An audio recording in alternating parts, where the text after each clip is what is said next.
Às vezes a vida nos parece tão ingrata. Nos parece não. A vida de certa forma é ingrata. Muitas vezes nós sonhamos tanto com algo e acabamos nos frustrando por não ver nossos sonhos realizados.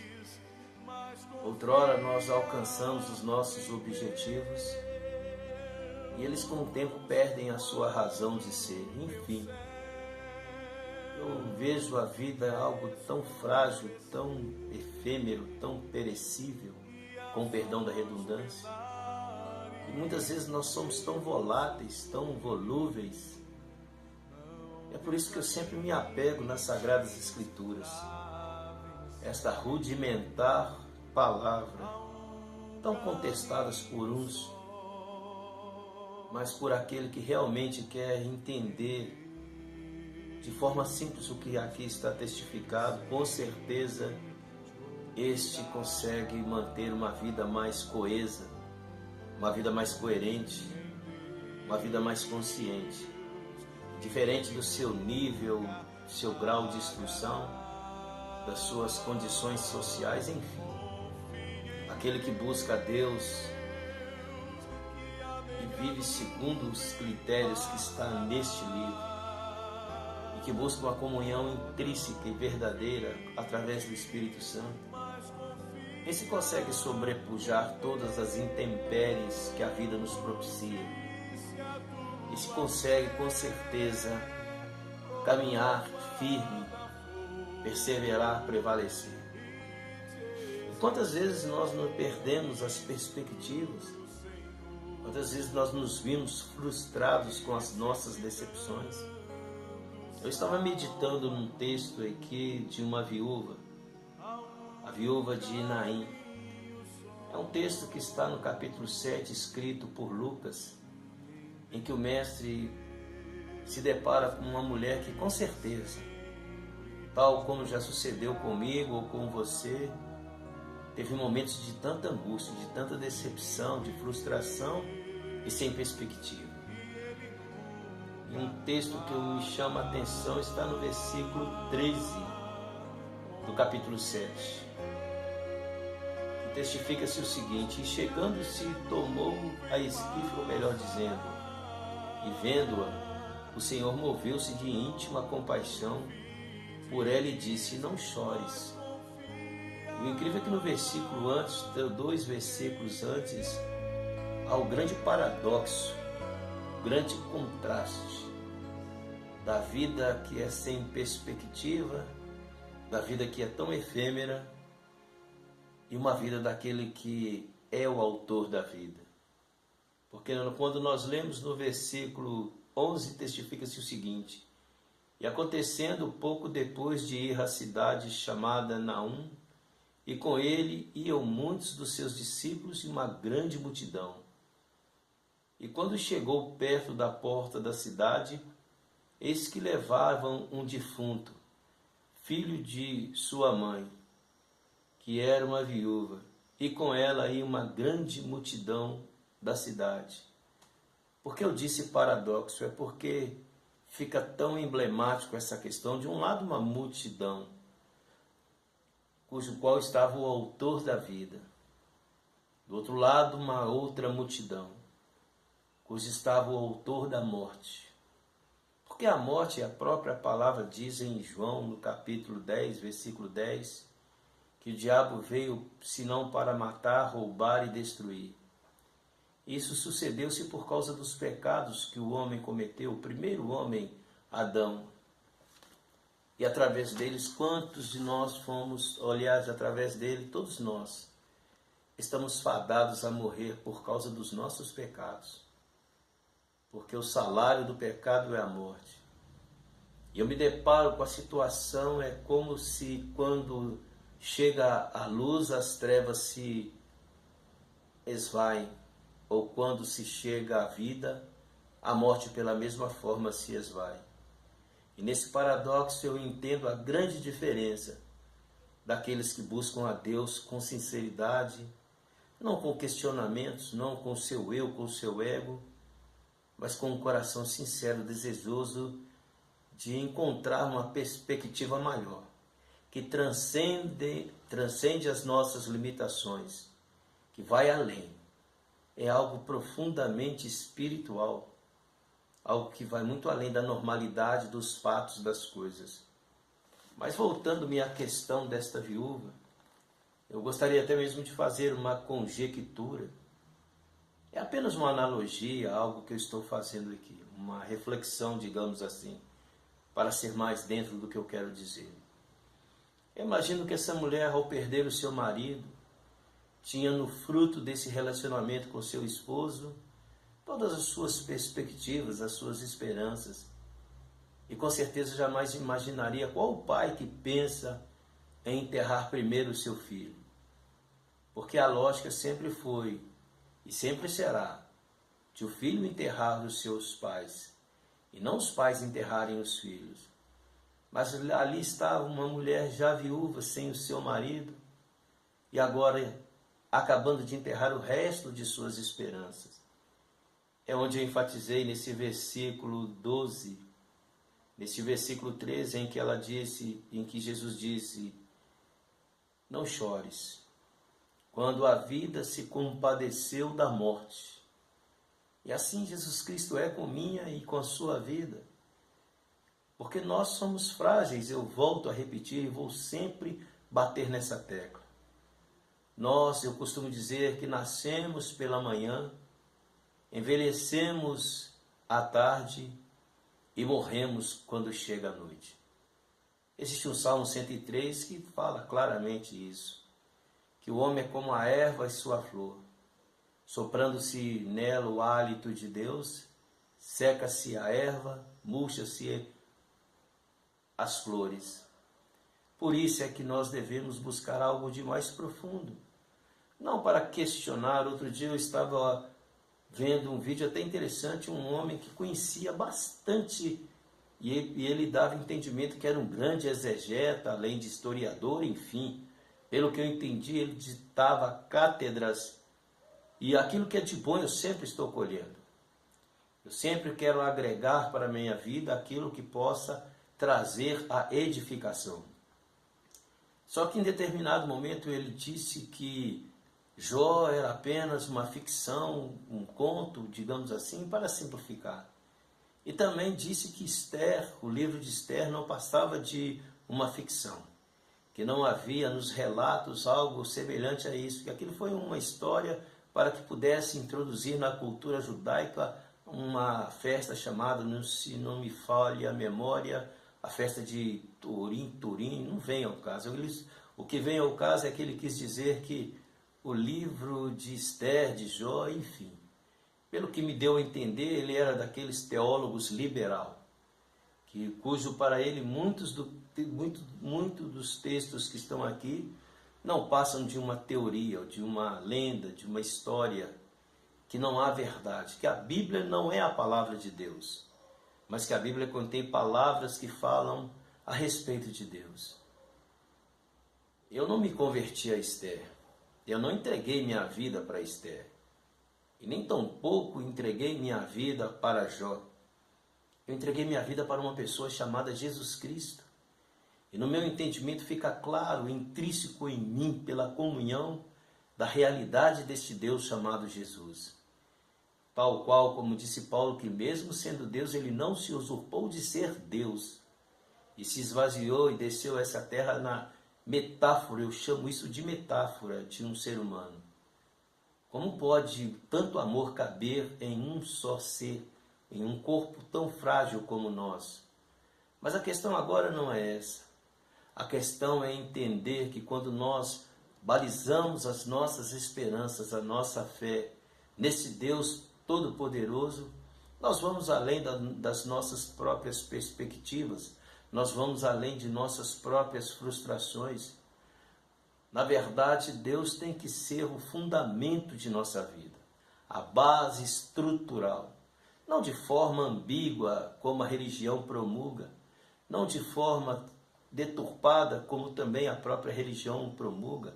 Haja vista que esse teólogo liberal segue uma linha de raciocínio que veio desde que, se não me estou enganado, do século XVIII, onde alguns teólogos começaram essa famigerada, essa malfadada teologia estúpida, e juntando-se a ela tantas outras teologias que nada têm a ver com a essência do Evangelho. Eu costumo chamar Jesus Cristo de a seiva da existência. Eu costumo chamar Jesus Cristo de o princípio, a base que sustenta o sentimento das nossas vidas. Ele é a rocha, ele é a pedra angular. E o que seríamos de nós sem ele? Eu mesmo poderia, a partir de agora, começar a criar uma religião, principalmente numa nação tão carente como esta que nós vivemos, tão cheias de enganos, tão cheias de engodo, em que, felizmente, quantos líderes estão deturpando o princípio cristão, com suas filosofias que mais têm feito um desserviço para o cristianismo. Mas também não estou aqui para julgar esses que assim o agem. Cada um dará conta de si, como eu darei conta de mim. Se conseguirei ter sucesso, se conseguiria, melhor dizendo, ter sucesso, eu não sei. Eu só sei que nós estamos sempre buscando um guru.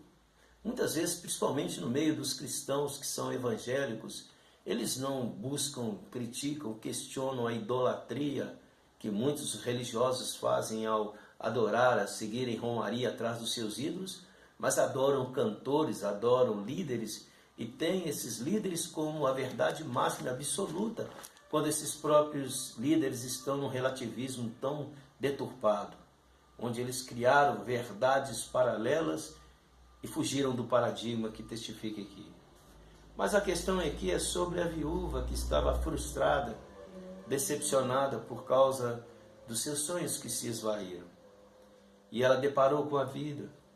E no versículo 14, Jesus faz algo profundo. E chegando se tocou na esquife, e os que levavam paravam, e disse: Jovem, eu te digo, levanta-te. E o defunto assentou-se e começou a falar, e entregou de volta a sua mãe. Esta mulher que havia perdido a razão de viver, havia perdido as perspectivas, como também a expectativa de sua vida, teve de volta tudo isso. Parafraseando e fazendo uma analogia a esse respeito, quantas vezes nós nos sentimos como esta viúva, sem uma perspectiva, sem uma razão para viver, frustrados, decepcionados por causa dos nossos sonhos que acabaram não dando em nada. Só que a grande diferença entre nós e essa viúva é porque o que subentende-se aqui, ela não havia encontrado ainda com Jesus. Pois eu vos apresento Jesus, que pode fazer com que nossos sonhos voltem a existir a partir dele. A partir desse Deus maravilhoso. Quando nós passamos a buscar a Deus, ainda que é algo tão profundo que Abacuque entendeu bem, está testificado no capítulo 3, a partir do versículo 17, onde ele disse: ainda que a figueira não floresça, ainda que o produto da oliveira minta, ainda que não haja flores no campo, ainda que no campo não haja mantimento, as ovelhas sejam arrebatadas, enfim. Ele sabia o que era confiar em algo que vai além dos nossos sonhos. Mas nós buscamos Deus desde que Ele seja fiel, desde que Ele realize os meus objetivos, desde que os meus sonhos alcancem. Eu vou dar tanto desde que Deus faça isso por mim, onde eu volto a essa teologia tão deturpada, essa liturgia estúpida, onde muitas vezes converte esse Deus maravilhoso em um subserviente serviçal, um mercenário para fazer uma comparação mais escrota. Quando nós devemos buscar primeiro o reino de Deus e a sua justiça, e quando nós buscamos primeiro o reino de Deus e a sua justiça, como está escrito por Mateus no capítulo 6, versículo 33, as outras coisas serão acrescentadas. Ou seja, o reino de Deus começa em cada coração, na firmeza da consistência de crer desse sentimento profundo, nessa comunhão intrínseca que só vem através do Espírito Santo de Deus. E então as outras coisas se tornam secundárias. Eu sempre volto à velha máxima. Eu tenho muitas necessidades, mas Deus sempre foi a minha prioridade e sempre será a minha prioridade. Nessa trajetória da minha vida cristã eu tive muitas perdas, pessoas que eu perdi que me faziam muita falta, que eu pensei que não iria prosseguir, que eu desanimei até mesmo da vida, mas no outro dia o sol resplandecia, e no outro dia eu vi o regozijo através até de uma canção entoada por mim mesmo, ouvida por outros que cantavam de uma palavra. Aí eu vi a grande diferença do que é crer em Deus desde que, ou crer em Deus ainda que. Por isso eu falo, ainda que os meus sonhos não tenham sido realizados, ainda que eu me veja sem perspectiva, sem esperança, Deus é o centro, Deus é a base de sustentação. Ele é aquele que nos dá a consistência e a firmeza. E eu paro para pensar, e se os meus sonhos tivessem sido realizados, será que eu teria a consistência, a robustez que venho adquirindo dia após dia? E como também está escrito, me parece que em Lucas, se não estou enganado, em Marcos também nós encontramos, capítulo 16, Lucas capítulo 9, em que esse mestre querido disse, do que adianta o homem ganhar o mundo e perder a sua alma? E quantos não estão aí atrás de bens materiais, atrás de sucesso, atrás de fama, mas depois vão perder a sua vida porque trocaram, barganharam o que é efêmero por aquilo que é etéreo, por aquilo que é eterno, que é a comunhão, o amor de Deus. Trocaram muitas vezes aquilo que aparentemente é sólido, é meio paradoxal o que eu estou falando. Trocaram o que é sólido pelo que é abstrato. Não adoram ídolos formados de gesso, barro ou de madeira, mas tem ídolos abstratos que estão acima das suas razões de ser. Quando na verdade a nossa vida tem que ser embasada no que está aqui. Quando o Senhor Jesus disse em Mateus no capítulo 7, que compara aquele que ouve a sua palavra como um homem prudente, que edificou a sua casa sobre a rocha. Sopraram-se os ventos, desceu a chuva, correram os rios, mas não pôde derrubar aquela casa. Na contramão dos fatos, ele diz que compara aquele que ouve as suas palavras e não as pratica como um homem insensato, que edificou a sua casa sobre a lama. E desceu a chuva, sopraram os ventos, desceu a chuva, correram os rios e foi grande a queda. Em qual casa você está edificando a sua vida? Em Deus, na rocha ou no lamaçal de um sonho volátil? Porque nós dependemos disso para prosseguir. Ainda que não haja perspectiva, ainda que muitas vezes nós venhamos a ver nossos sonhos frustrados, vale a pena confiar e embasar na nossa vida. Não em um líder, em um guru, porque existem crentes para tudo enquanto é gostos, existem líderes para tudo enquanto é tipo de ensino. Mas quando nós priorizamos o que está escrito aqui, sem desviar para a direita ou para a esquerda, aí sim, nós nos tornamos mais do que vencedores. Eu entendo hoje o porquê que aqueles cristãos da igreja primitiva foram capazes até mesmo de enfrentar a fúria de imperadores como Galério, como Nero. Às vezes eram queimados vivos e pendurados nos postes para se transformarem em luzeiros, ou jogados nas arenas para que os leões dilacerassem as suas carnes. Eles estavam embasados não na efemeridade da vida, mas numa coisa eterna, que é Deus. Eles acreditavam em Deus, na palavra de Deus. Eles saíram da multidão daquela viúva que ia levando um morto para fazerem parte da multidão daqueles que estavam com Cristo Jesus, que é a vida. Bendito seja o nome desse Deus maravilhoso, chamado Jesus Cristo. De qual parte você faz? De qual multidão você faz parte? Da multidão que segue sem perspectivas ou da multidão de que está Jesus Cristo, o autor da vida?